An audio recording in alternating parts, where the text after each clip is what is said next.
Gerai, tai sveiki visi. Labai smagu, kad tiek daug jūsų šiandien susirinko. Aš esu žurnalistė Aleksandra Ketlerienė ir šalia manęs yra analitikas, apžvalgininkas Marius Laurinavičius.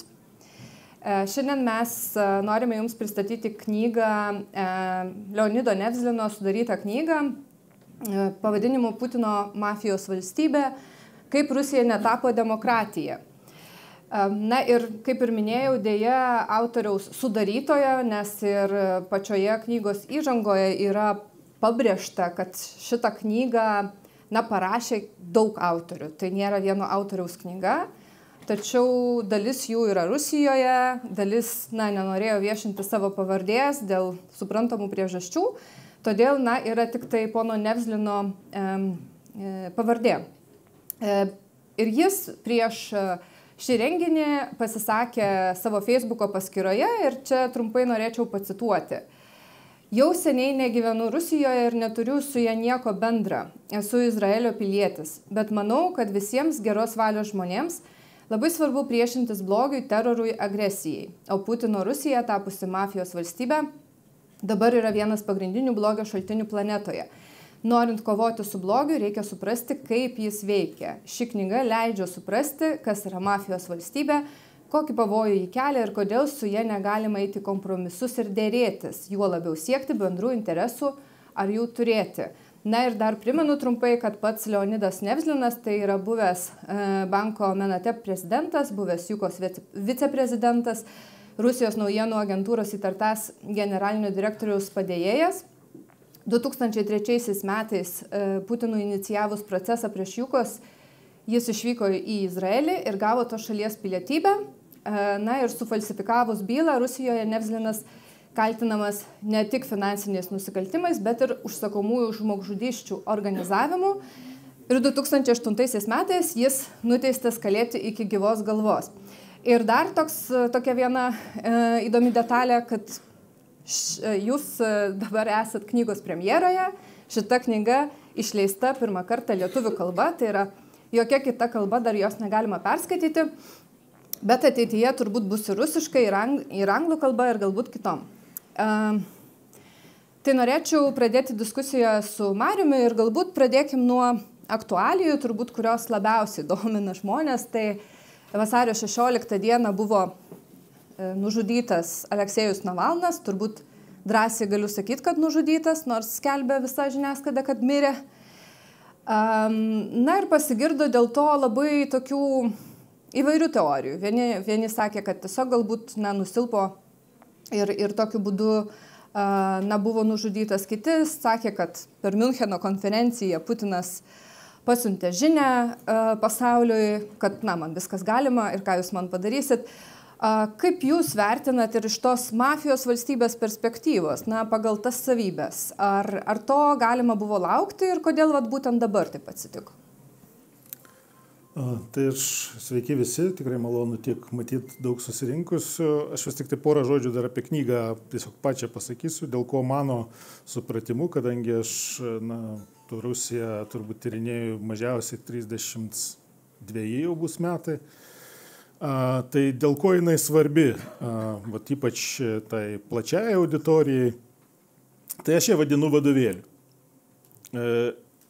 Jinai parašyta paprastai, suprantamai ir sudėliota pakankamai struktūriškai, kad suprast, kas tas yra. Nes mes tą terminą jau naudojam turbūt labai daug kur ir labai daug kas. Aš pats jį pradėjau naudoti pirmą kartą, turbūt Lietuvoje panaudojau 15 metais. Tada visi guščiojo pečiais ir kreipė pečiais ir sakė, apie ką čia šneki, čia visai čia kažkokia nesąmonė. Bet būtent dabar mano supratimu, kadangi aš kaip tyrinėtojas žiūriu į bendrai tą mūsų supratimą apie Rusiją, mano supratimu jo tikrai pakankamai daug trūksta, kad ir kaip tai skambėtų, galbūt neįtikėtinai, nes mes apie tą Rusiją turbūt šnekam labai daug. Tai todėl aš manyčiau, kad šita knyga, iš tikro kiekvienam, kas nori suprasti Rusiją, kas nėra ten būtent tyrinėtojas, kažkoks ne kiekvieną dieną nesidomi, jinai yra na, tokia turėtų būti vos ne stalo knyga, paskui tikrai galima toliau gilintis, kas nori, bet čia ta visa tokia pradinė esmė yra labai puikiai sudėta ir sustruktūruota. Tai tiek kol kas apie knygą, paskui galbūt irgi prie pačios knygos grįšim, dabar pabandysiu atsakyti tiesiogiai į aktualijų klausimus. Tai aš esu matyt prie tų, kuriuos jūs paminėjot, ir aš ir toliau sakau, kad jis mirė, nes aš nematau, pirmiausia, vėlgi, čia yra mūsų instinktas ir tas yra labai natūralus ir teisingas instinktas, kai kažkas tokio atsitinka Rusijoje, sakyt, kad nužudė. Nes tas režimas žudo visus bet kada, na, tai yra žudikų režimas. Na, mes šiandien kalbam apie mafijos valstybę, tai yra absoliučiai žudikų, teroristų, na, aš net nežinau, kokiais dar žodžiais pavadinti. Tai yra žudimai, yra jo kasdienybė. Tai aišku, natūralus instinktas yra sakyti, kad Navalną nužudė. Bet tokiais atvejais aš iš savo perspektyvos žiūrėdamas, aš iš karto žiūriu, o tai kam tas naudinga ir kiek, na, kodėl dabar, irgi va tokie klausimai, kodėl dabar, kam tas naudinga, ką režimas laimėjo, ką pralaimėjo. Tai tiesiogiai atsakant į šitos klausimus, aš nematau, ką jie laimėjo, aš matau pakankamai daug, na, sakykime taip, nepralaimėjo. Pralaimėjo, tai jiems didelių problemų čia vėlgi irgi nekyla. Jiems sukėlė tokio, na, bereikalingo rūpesčio. O bereikalingas rūpestis, ir tą šiuo atveju labai svarbu pabrėžti, kad tai yra prieš tuos, tai, ką jie vadina rinkimais. Tai aš irgi visados sakau, kad tokio dalyko kaip rinkimai Rusijoje iš vis nėra ir net mes kalbėdami tą turėtumėm, nes žodžiai labai daug reiškia. Mes turėtume suprasti, kad tokio dalyko kaip rinkimai ten nesvarbu, suklastoti, nesuklastoti, sąžiningi, nesąžiningi. Iš vis tokio dalyko kaip rinkimai Rusijoje labai seniai nėra ir apie tai nėra ką kalbėti. Bet pats įvykis kaip toks Rusijoje yra. Ir jiems tas įvykis yra labai labai svarbus. Ta irgi reikia suprasti. Jie ten paišo visokiems tenai savo gubernatoriams, kiek privalo būti dalyvavimas, koksai, kiek turi kiekvienam regione prabalsuoti, kiekvienas vos ne gubernatorius, reikia suprasti, kad tai yra jau labai aukštas lygis, atsako už tą, na, rezultatą vos ne savo postų, ne galvą, bet postų. Tai iš tiesų yra labai labai svarbus įvykis. Dabar šitoj visoj, na, šito įvykio, būtent aš šitaip vadinsiu, įvykio šviesoj, jie turi pakankamai daug, na, tokio galvos skausmo. Maždaug, nu, ką aš čia dabar, kaip čia dabar, ta prasme, kaip tą visą pateikti, kaip čia, na, vėlgi, dominuoja jau, net, aišku, pačioj Rusijoje, tai, na, labai tai irgi reiktų suprasti, kad mūsų informacinė erdvė, ir čia ne tik mūsų, bet vakarų, absoliučiai skiriasi nuo Rusijos informacinės erdvės. Ir tikrai Rusijos informacinė erdvė, toj, na, plačioji, tikrai nėra, kad ten ta žinia apie Navalną dominuotų, atvirkščiai yra nustumta į visiškas paraštės, bet, na, vis vien ten reikia kažkaip aiškinti, na, tokia, nu, daug galvos skausmų. Bet čia būtų, na, dar pakankamai nesvarbi priežastis. Vienas dalykas, kuris man leidžia, kol nebus įrodymų. Jeigu bus įrodymai, aš tikrai normaliai pripažinsiu, kad ne, šį kartą aš klydau ir mano analizė buvo neteisinga ir tas yra visiškai normalu. Aš tikrai niekada nebijosiu tą padaryti. Bet vienas dalykas, kuris neleidžia man galvoti, kad jie fiziškai nužudė, ir tą reikia, aš tą visados pabrėžiu, nes, na, tą tikrai būtina pabrėžti, dėl Navalno mirties kaltas režimas. Čia yra 100%. Tai čia net nėra apie ką diskutuoti. Tai yra tas režimas jį įkišo į kalėjimą, tas režimas jį laikė tokiom sąlygom, tas režimas prieš jį nuodijo. Tai jeigu jis mirė dabar dėl tų vadinamųjų natūralių priežasčių, kurios sukeltos ten išsekimo ir visokių kitokių dalykų, tai vis tiek dėl to kaltas režimas. Bet kalbant apie tai nužudė ar nenužudė, na, aš kalbu grinai apie fizinį veiksmą šiuo metu. Tai yra ar nunuodijo, ar ten bet kokiu kitų dabar fiziškai nužudė. Tai jeigu kalbėt apie nužudimą, šitas nužudimas jiems sugriovė, man net sunku pasakyti, kokio svarbumo operacija. Nes Navalnas turėjo būti ir dabar jau tą tikrai pakankamai, na, pakankamai turbūt pagristai galima tvirtinti, ne tik tai spėti, bet tvirtinti, Navalnas turėjo būti iškeistas į jiems labai svarbų žudiką irgi šito režimo Krasikovą, kuris nužudė Changošvilį Berlyno centre. Tai, jeigu žino, tokia istorija buvo, kad Berlyno centre ten nušovė čečėnų vieną. Tai Navalnas turėjo būti iškeistas ir turėjo būti iškeistas, na, kaip čia pasakyti, dėrybos iš esmės buvo pasibaigę. Ir tą liudija Bildo pranešimas vokiečių, nes čia su vokiečiais pagrindinės dėrybos. Jie jau iš savo šaltinių, nors Bildas kaip laikrastis galbūt neatrodo kam nors kaip labai patikimas šaltinis, bet Rusijos atžvilgiu aš tikrai galiu pasakyti, kad tai yra vienas iš tokių rimtų šaltinių. Tai Bildas visai neseniai tą pranešė, kad dėrybos buvo iš esmės pasibaigę ir tikrai nedaug liko iki to fizinio veiksmo apsikeitimo. Tai visai neseniai iš Rusijos pusės, vėlgi aš irgi nesakyčiau net ir pats, kad ten pats patikimiausias šaltinis, bet jeigu žino tokia žurnalistė Latinina, iš savo šaltinių 100% irgi tvirtino, kad tos dėrybos buvo pasibaigusios. Ir kas dar svarbiau, čiagi, dabar mes galėtumėm kalbėti ir sakyti, čia dabar kažkas po Navalno vilties kažką išsigalvoja. Tai praėjusiu metu rugsėjo mėnesį, čia jau iš vis, ta prasme, netikėt šituo šaltiniu turbūt iš vis neįmanoma, tai yra Wall Street Journal. Didžiulį straipsnį buvo davęs apie tai, kaip vyksta dėrybos, būtent, kad Navalnas būtų iškeistas. Tai dabar įsivaizduokim, ta prasme, situacija, kai režimui ir tą Krasikovą, tą žudiką, jiems būtina susigrąžinti. Jiems tiesiog būtina susigrąžinti. Ir dabar jie žudys, nes yra kita interpretacija to paties, kas irgi žino ir remiasi tais dalykais. Jie sako, kad specialiai prieš tą nužudimą režimas nužudė Navalną, kad nereiktų išsikeisti.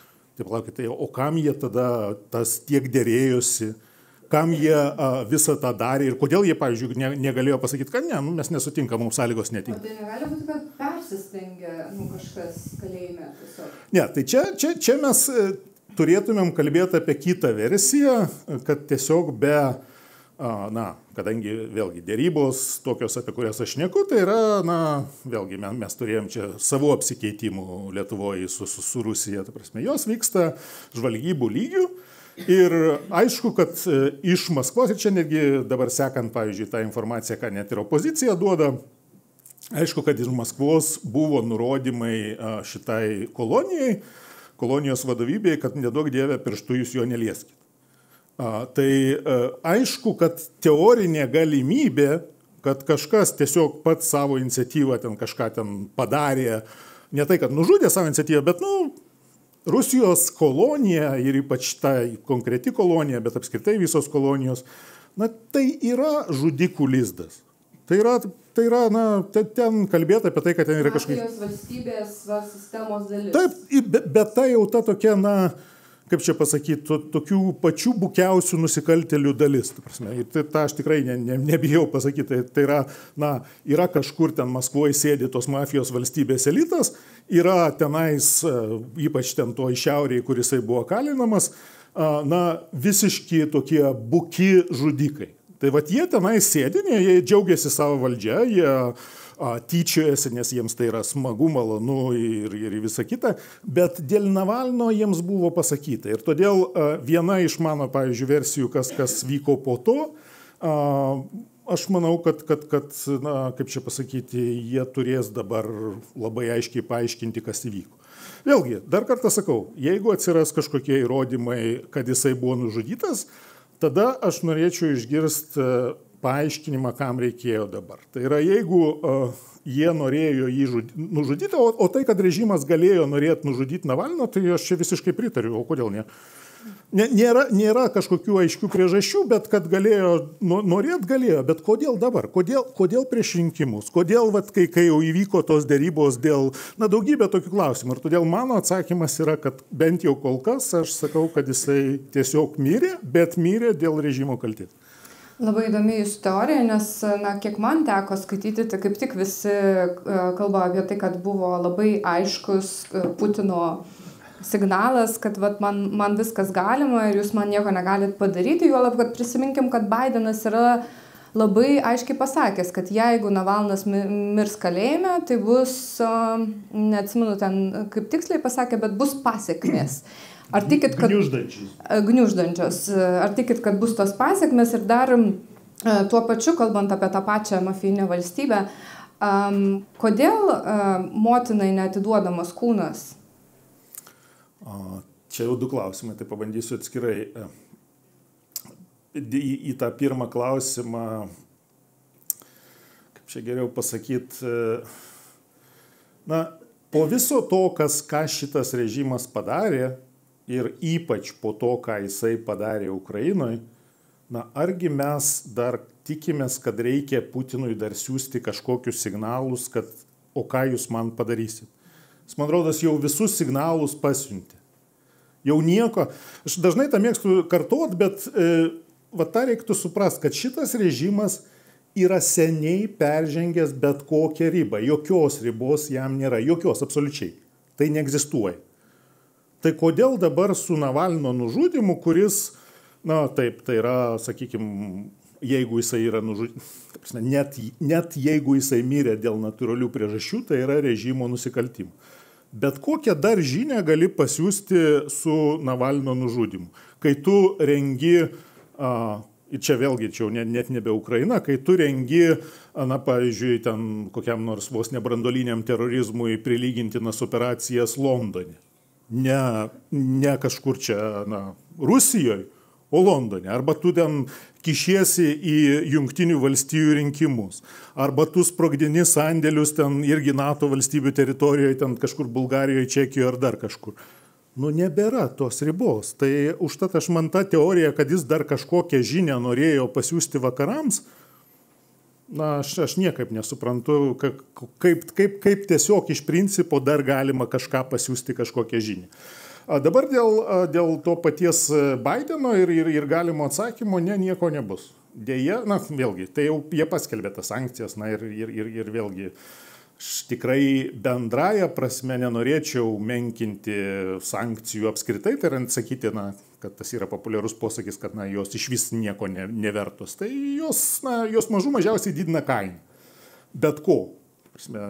Reikia suprasti, kad dabar viską, ką Rusija nori gauti, tai jinai privalo gauti už žymiai didesnę kainą. Ir net jeigu žiūrėti iš tos perspektyvos, kad tai kiek ta Rusija sugebės Ukrainoje kariauti, tai yra skirtumas. Ar tą patį, ką jie pirkdavo dabar prieš karą už kainą X, jie dabar perka mažiausiai vieną ir ten kokias 30 karto daugiau, kartais pusantro, kartais 2 kartus daugiau.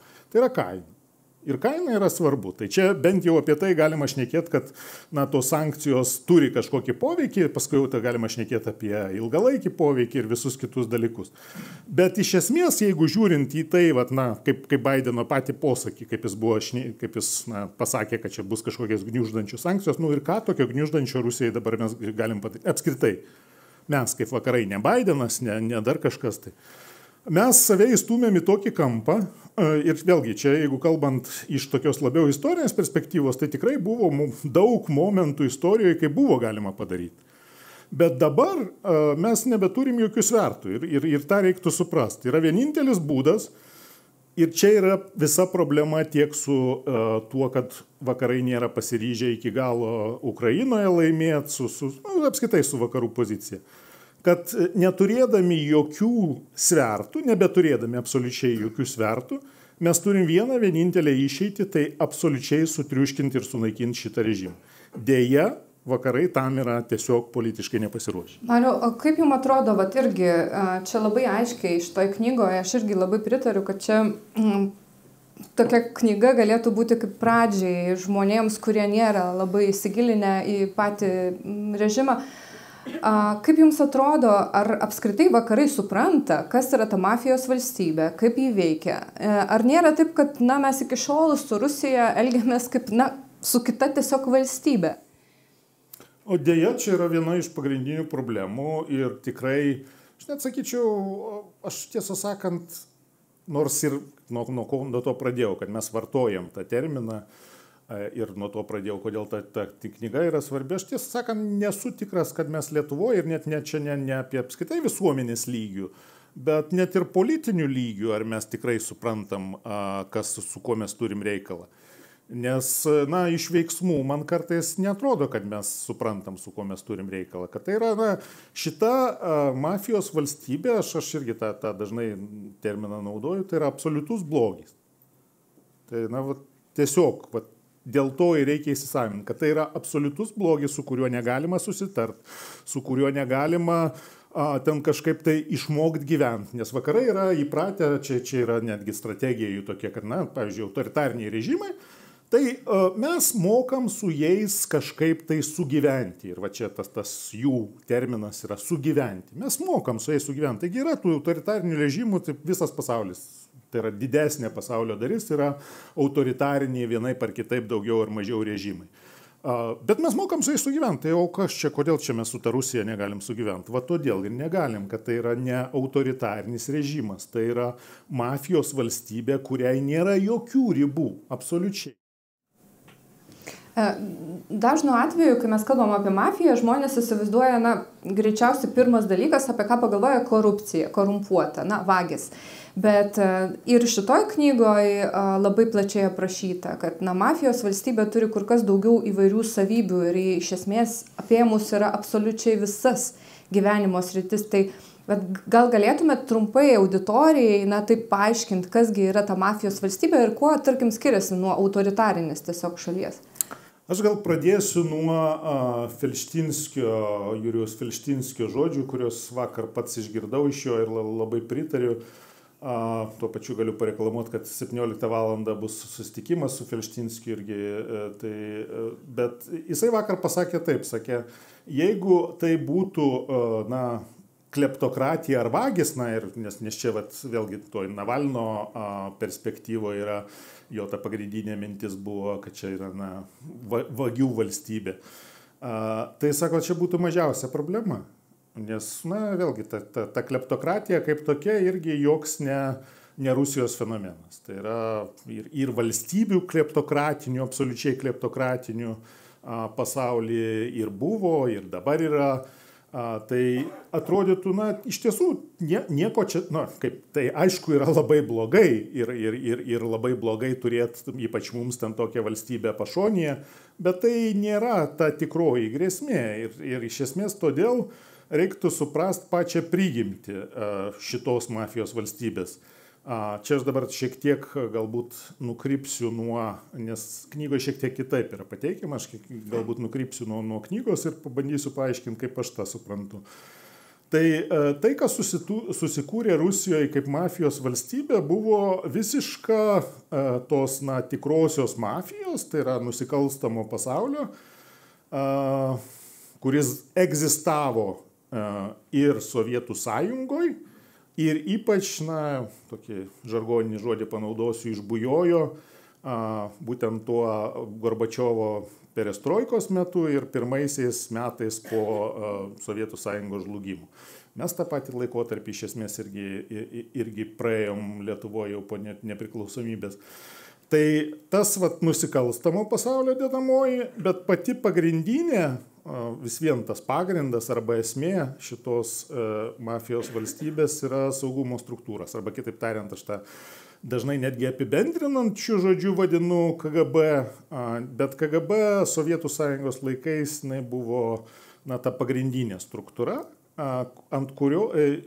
iš kurios tai ir kūrėsi. Ir kūrėsi jinai ne šiaip, o, sakykime, mano supratimu, tai vis tokia pakankamai natūrali evoliucija buvo, nes Sovietų Sąjungos laikais, kad ir kaip paradoksaliai tai skambėtų, nusikalstamumą realiai kontroliavo, tai buvo milicija ir vidaus reikalų ministerija, bet patį nusikalstamumą, kontrolę nusikalstamumo vykdė KGB. Ir viena iš priežasčių, kodėl tas nusikalstamumas buvo sąlyginai mažas, buvo būtent ta KGB kontrolė, kai KGB kontroliavo, vienaip ar kitaip kontroliavo. Aš nesakau, kad visi jie buvo agentai, nors tikrai tokių buvo ir ne vienas ir ne du. tuos vadinamuosius įteisintus vagis, tas vorvzakonė rusiškai kas yra. Tai juos vienaip ar kitaip kontroliavo KGB. O tada jau jie kontroliavo tą visą sistemą. Kai vyko tas virsmas, o jisai vyko būtent, kaip čia pasakyti, pas jūs aš esu į tą irgi ciklą padaręs 20 Putino metų, tai aš ten daugiau tą esu aiškinęs ir pagrindinį. Čia LRT portale. Jo. Tai aš ten daugiau esu aiškinęs ir svarbiausia pagrindęs, ir šaltiniais, ir viskuo. Mes įsivaizduojam, kad tas virsmas buvo toks, stichinis, jis nebuvo stichinis, planas ten buvo. Tiesiog ir planas buvo, ir kaip daryti, ir ką daryti, ir ko jie siekė, ir panašiai. Tai tada jiems reikėjo tos tokios brutalios jėgos ir turėdami tą brutalią, matydami tą brutalią jėgą nusikalstamam pasauliui, kurį jie iš esmės kontroliavo, jie ir susiliejo iš esmės su ta nusikalstama jėga. Bet mes čia netgi esam turėję su vienu tikrai tokiu labai rimtų vakarų analitiku vieną kartą tokią diskusiją ir sako, bet tu pasižiūrėk, čia iš esmės vėlgi apie tą pačią mafijos valstybę. Jis sakė, bet tai ten jo žudė ten ir visa kita. Aš tada sakau, davai pasižiūrim, kiek paskaičiuojam, kiek realiai tuo metu, kai ten visi iš tikrųjų ten buvo žudomi, ten ir verslininkai, ir tie banditai buvo žudomi ir visa kita, kiek realiai buvo nužudyta KGB žmonių. Arba ten jau paskui ten kitose struktūrose. Beveik nebuvo. Ir kai iš tos pusės pradedi žiūrėti, tampa aišku, kas realiai turėjo tą kontrolę. Atrodė, banditai valdo, bet kažkas valdo banditus. Va čia buvo visa ta esmė. Tai ta mafijos valstybė, grįžtant prie paties klausimo, yra toks visiškas susiliejimas tarp šitų dviejų labai galingų struktūrų, nes tiek tas nusikalstamas pasaulis buvo labai galinga struktūra, tiek dar galingesnė struktūra buvo Sovietų Sąjungos slaptosios tarnybos. Vėlgi, kalbant apie, pavyzdžiui, Sovietų Sąjungos slaptasias tarnybas, tai vien tų jaunų tikrų agentų Sovietų Sąjungoje, ir čia aš kalbu tik apie KGB, buvo daugiau kaip milijonas. Tai, įsivaizduokim, kas tai yra. Tai yra, aš nežinau, čia yra tas įprastas posakis valstybė valstybėje. Tai yra daugiau negu valstybė valstybėje. Tai yra ta jėga, kuri gali viską kontroliuoti. Tai ir yra tas mafijos valstybė, kuri taip ir susikūrė. Ir tada jų tikslas buvo, kadangi tikslas viso to buvo tas mafijinis, tai yra susikurti tokia, kad mes valdytoje, nes realiai KGB tikslas, kai vyko ta visa perestroika ir Gorbačiovas, mano įsitikinimu ir mano teigimu, Gorbačiovas pats buvo Andropovo projektas tam KGB planui įvykdyti.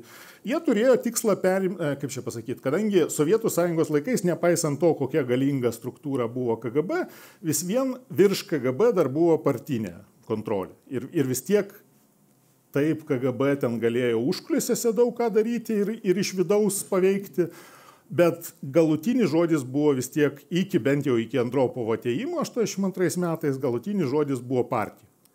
Tai ką norėjo padaryti KGB, jie norėjo tiesiog perimti valdžią.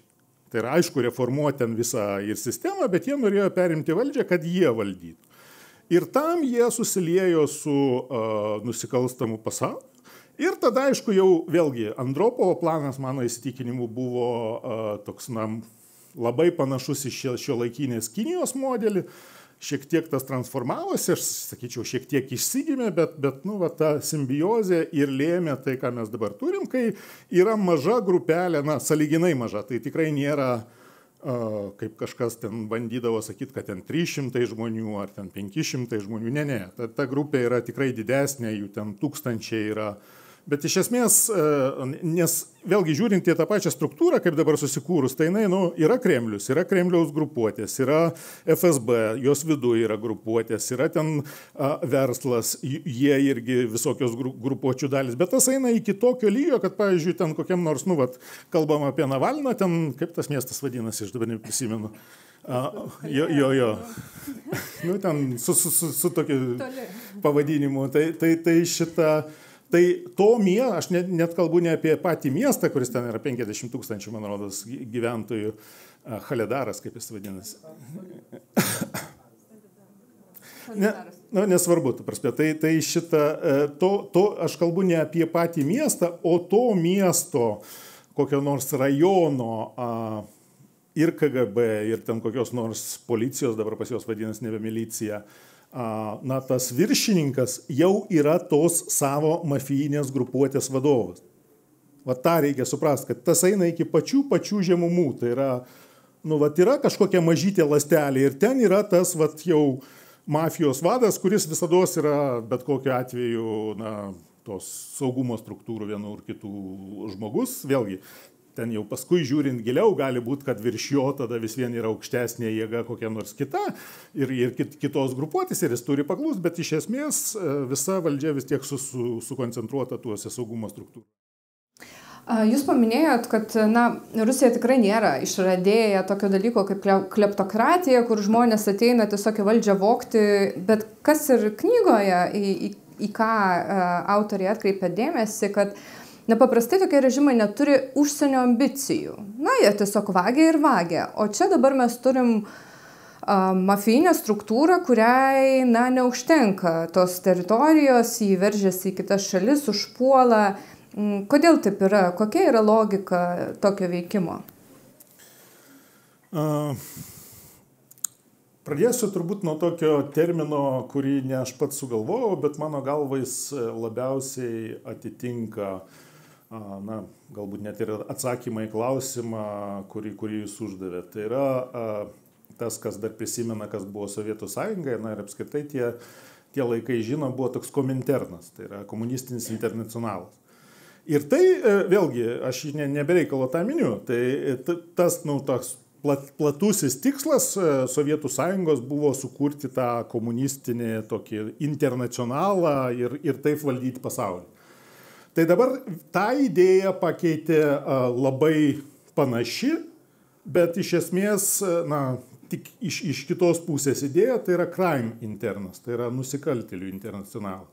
Ir jeigu mes pasižiūrėtumėm, ką Rusija daro ir kas dabar yra realybė, tai jie iš tikrųjų yra sukūrę labai platų pasaulinio nusikalstamumo tinklą, kuris jiems padeda siekti ne tik tai tas turtėjimo, asmeninio turtėjimo ten ar vienos ar kitos grupuotės, vieno ar kito veikėjo, bet apskritai padeda siekti tų ir geopolitinių tikslų, tai yra to paties tikslo, kuris buvo tas kominternas, ta prasme, sukurti tą pasaulinį, komunizmo valstybių ten kažkokį tinklą. Tai dabar jie nori sukurti nebūtinai valstybių tokių, jeigu pavyksta, tai labai gerai, bet tiesiog tą pasaulinį nusikalstamą tinklą, kuris jiems ir padėtų valdyti pasaulį. Ir aš nebijau šito žodžių. Jų tas ambicija yra valdyti pasaulį būtent tais kriminaliniais metodais. Vienas iš tokių dar įdomesnių aspektų šitoje knygoje yra tas dvasingumas, kur irgi taip gana įdomi savybė tos mafijinės valstybės, kad jie yra labai, tas klanas vadinamasis atsigręžia į stačiatikybę, į religiją, važinėja į Graikiją, ten stato kažkokias pergalės bažnyčias su simbolika tam tikra ir panašiai. Ar tai yra atliepimas Rusijos visuomenės, kad jie yra tokie dvasingi ir kaip mėgsta sakyti tą dvasingą Rusijos sielą? Ar jie iš tikrųjų, ta mafijinė valstybė, tie nariai iš tikrųjų įtikėję kažkokiu savo šventumu, savo misiją? Atsakymą pradėsiu nuo klausimo auditorijai. Kiek iš jūsų žinot, kad Rusijos, ta prasme, Sovietų sąjungos, ne Rusijos, bet Sovietų sąjungos stačiatikių bažnyčia buvo įkurta Stalino įsaku? Tai va čia yra atsakymas į šitą klausimą iš esmės. Kaip ir tada, taip ir dabar tai yra įrankis. Jie, vėlgi, įsivaizduokim tą patį Putiną, kuris ten dabar žegnojasi kiekvienu atveju bažnyčiai, ir prisiminkim, kuris buvo prieš tai, ir dabar įsivaizduokim, kad staiga jis patapo tikrų ten krikščionių. Aš tai tom pasakom netikiu. Tai iš esmės tai yra puikus įrankis, puikus visuomenės kontrolės įrankis, kurį jie tiesiog naudoja, o žiūrint į pačią bažnyčią ir tas, tiesą sakant, visai ačiū už klausimą, nes labai mano galva svarbus mums Lietuvoje klausimas. Tai stačiatikių bažnyčia kaip tokia, ir čia gerokai iki Putino, visada buvo KGB filialas. Ir tai yra, aš tikrai nebijau. Tai ir Lietuvoje? Visur. Taip kitaip būti iš principo negali, nes, sakau, nuo to ir pradėjau, ta prasme, stačiatikių bažnyčia buvo sukurta Stalino įsaku, o toliau tai buvo absoliučiai KGB kontroliuojama struktūra, kuri, ir dabar tokia yra. Ir dėl to aš nuolat ir viešoje erdvėje apie tai kalbu, kad mes turėtumėm gerokai labiau susirūpinti. Vėlgi, grįžtant prie to klausimo, ar mes suprantam, kas yra šita mafijos valstybė pačioje Lietuvoje. Tai iš to, kaip mes elgiamės su stačiatikių bažnyčia, vėlgi, ne stačiatikių bažnyčia kaip tokia, nes aš tikrai neturiu nieko prieš tuos žmonės, kurie yra stačiatikiai. Bet stačiatikių bažnyčia pavaldžia Maskvos patriarchatui, tai yra tiesiogiai pavaldžia KGB agentui, nes dabartinis stačiatikių bažnyčios vadovas Kirilas yra žinomas dokumentais patvirtintas KGB agentas. Dirbęs labai svarbius darbus. Labai svarbius darbus dirbęs net ir tarptautinėje arenoje. Čia ne tik tai, kad jis ten buvo šiaip kažkoks agentas, ten kokios nors ten pridavinėjo ten savo parapiečius, ten kažkaip tai KGB, ne apie tai šneka. Jisai Šveicarijoje, pavyzdžiui, ten dirbo labai svarbius darbus, įtvirtinamas tą pasaulinę Sovietų Sąjungos įtaką. Ten daugybė dalykų, aš čia dabar nesiplėsiu, bet tai buvo žmogus, kuris iš tiesų tai sistemai labai daug nusipelnė. Ir labai svarbus buvo toj sistemai. Tai mes įsivaizduokim, dabar mes turim stačiatikių bažnyčią, kuriai vadovauja, ir nieks čia nepasikeitė, kuriai vadovauja slaptųjų tarnybų, čia net ne agentas, turbūt reiktų sakyti, ten pulkininkas koks nors, ten, nežinau, generolas slaptųjų tarnybų. Ir mes įsivaizduojam, kad, bet tai čia nieko tokio, kad Lietuvoje jau 2 metai po karo ne tik veikia tą bažnyčią, bet ir paskutinis atvejis, kai aš viešai sureagavau pas save Facebook'e, mes skiriam dar jai pinigus. Mes Lietuvoje skiriam stačiatikių. Tai gal dėl to, kad konstitucija draudžia diskriminuoti žmonės pagal religinius įsitikinimus. Absoliučiai, ir tas yra labai teisingai, bet kadangi mes jau turim Konstantinopolio patriarchatą, tai mūsų čia yra valios reikalas tą Maskvos patriarchatą, tą, ką yra padarę ukrainiečiai, galima taip, kaip padarė ukrainiečiai, iš visų uždrausti, bet mažiausiai, ką mes privalom padaryti, tai yra išbraukti šitą KGB struktūrą iš tradicinių religijų sąrašo ir tada mes neturėsim jų finansuoti. Čia buvau užsirašęs tikrai labai daug klausimų, paklausiau gal 2 ar 3. Labai greitai laikas. Labai greitai laikas prabėgo, aš labai noriu auditorijai suteikti dar laiko užduoti klausimus. Pakelkite tada ranką, kas turit, aš ten matau, toli. Gal kas nors galit mikrofoną perduoti?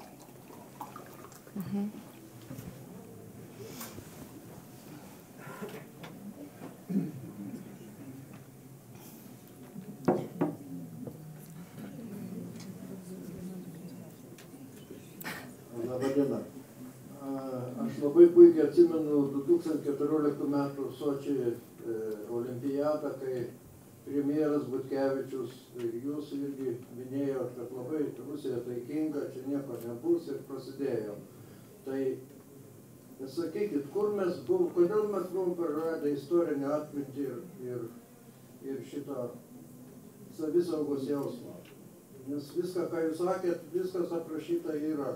Niekšų sąmokslė, kur yra tiesiog viskas parašyta, kaip vyksta. O mes toliau stadionus statom, tos ministerijų kompleksus ir toliau. Mes gyvenam vaikų. Ar ilgai? Tai ar ilgai tai priklausys nuo to, kaip mes patys reaguosim. Ir čia tiesą sakant, aš tai visada sakau, kad mes galim kiek norim ten keikti savo politikus ar dar kažką, bet pirmiausia, reiktų turbūt į veidrodį pasižiūrėti visiems ir pagalvoti, ką mes patys padarėm, kad būtų kitaip, ar mes patys tikrai iki galo suprantam, kokia grėsmė yra iškilus. Tikrai niekados nesakiau, kad Rusija yra taikinga. Aš apie Rusiją turbūt šneku tais pačiais žodžiais, kaip šneku, tai mažiausiai kokie 15 ar 20 metų. O kaip minėjau, tai 32 metai mažiausiai kaip profesionaliai ją tyrinėjau. Tai Rusija tikrai nėra taikinga, ypač kalbant apie šitą konkretų režimą, bet ir žiūrint į visą istorinę perspektyvą. Na, iš principo, ko gero, net, vėlgi, jeigu įvyktų kada nors toks stebuklas, kad šitas režimas būtų sutriuškintas ir būtų praeitas visas tas kelias, kurį praėjo nacistinė Vokietija, tada tokiu atveju galbūt, ir tą aš pabrėžiu, galbūt Rusija galėtų pasikeisti. Kitaip jokio realaus būdo, kaip Rusija pasikeistų, jo tiesiog neegzistuoja. Tai tą mes turėtume suprasti. Čia klausimas dar. Ja, jūs neatsakėte anksčiau užduotą klausimą apie Navalno, aš pakankamai garsiai, Navalno kūno neatidavimą motinai. Jūs paklausėte. Gerai, atsakysiu, tikrai ne todėl, kad norėjau nubėgti nuo šito klausimo. Tai yra labai įprastas šito režimo veiksmas, kuris yra, aš tai vadinčiau specoperacija, psichologinė specoperacija, kuri yra skirta tam, kad baugint visuomenę, vienas dalykas. Pirmas toks pats paprasčiausias dalykas, tai šita mafijos valstybė, aš sakiau, kad tam pačiam kalėjime, tai vienas iš tokių, kaip čia pasakyti, mėgstamiausių pramogų šitų išgamų, kitaip jų nepavadinsi, yra tiesiog tyčiotis iš žmonių.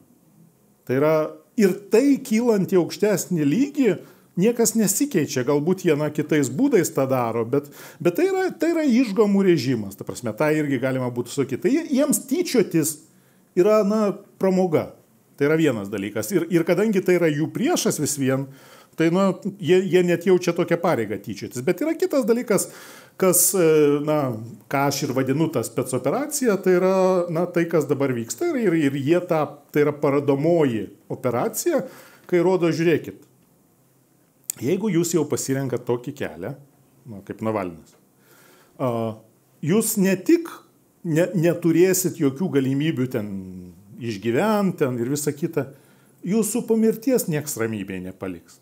O jūs įsivaizduokit, save įsivaizduokit, kas yra ne vien Navalno motinai, bet apskritai žmonės Rusijoje yra jie užzombinti, bet jie tuos asmeninius dalykus irgi supranta.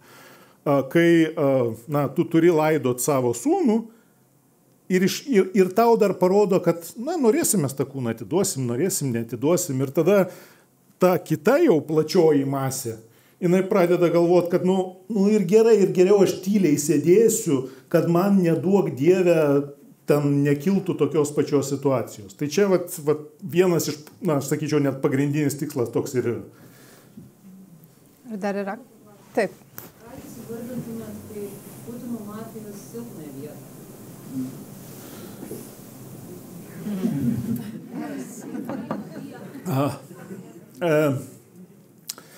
Tuo pačiu tai yra ir silpnoji, ir stiprioji vieta, ir čia aš turiu pripažinti, visai niekiek nebijau prisipažinti, prieš 2 metus, tai yra netgi prieš 2 metus ir 2 dienas turbūt reiktų sakyti, aš pirmą kartą apskritai savo Rusijos tyrinėjimų srityje paskelbiau tokį įrašą, kuris buvo, kad tai yra šito režimo pabaigos pradžia.